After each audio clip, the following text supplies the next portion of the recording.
Hi, this is Tatiana Viveros, and this is my presentation on high-quality connections using respectful engagement.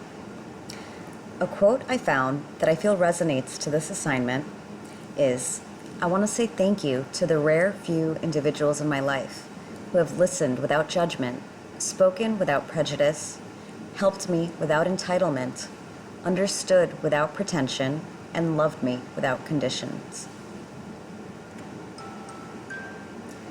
For this mini experiment, I chose to work with my best friend from childhood, Liz Knoble. We have considered each other sisters for 30 years now. A few months ago, we got into a disagreement where we couldn't see eye to eye. We tried hashing it out afterwards, but ended up just getting frustrated and dismissing the issue. Since then, we have not addressed the matter until now. The outcome we were aiming to achieve is hearing out one another respectfully and really understanding each other's perspective.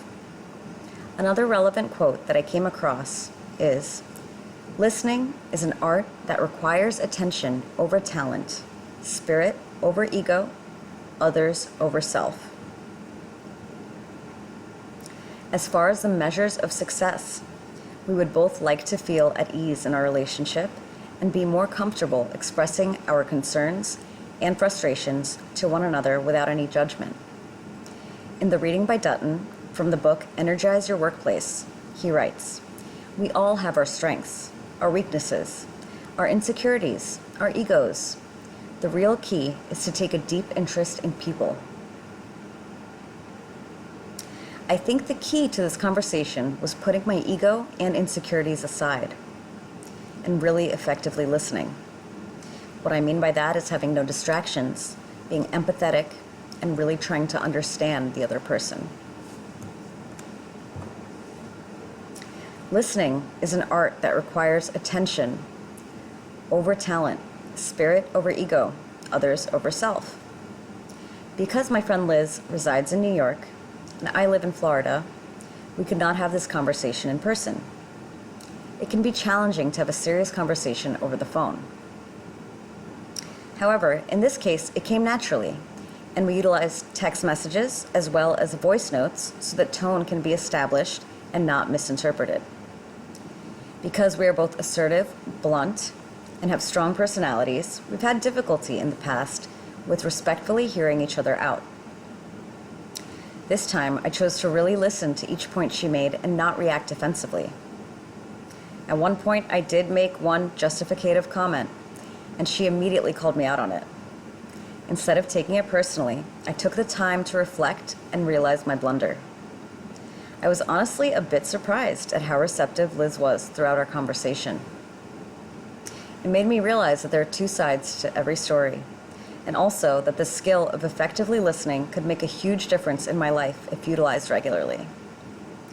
ADHD makes it extremely difficult to concentrate on one thing at a time. But this experiment made me realize that although difficult, it is still possible if I put the effort into it. Dutton also wrote, "In HQC, one person provides safe emotional space for another, allowing for the expression of natural feelings of confusion, uncertainty, anxiety, and frustration." During this interaction, at first, I was a bit nervous, but as we continued, I noticed feeling immense relief and epiphany. From this experiment, I learned how to listen actively with a genuine interest. Part of that is being psychologically available and receptive. It is important to focus on the specificity of the issue at hand, being descriptive yet not judgmental. This invites a difference of opinion, as long as it is offered constructively.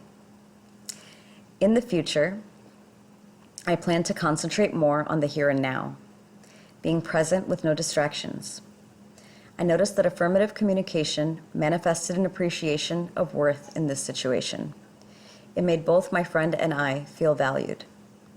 In both this experiment and the previous one of appreciative inquiry, positivity and recognition were direct outcomes. I believe I need to be more empathetic and acknowledge the feelings that others convey. I see an association to mindfulness throughout every aspect of this class so far. In conclusion, Dutton says it best.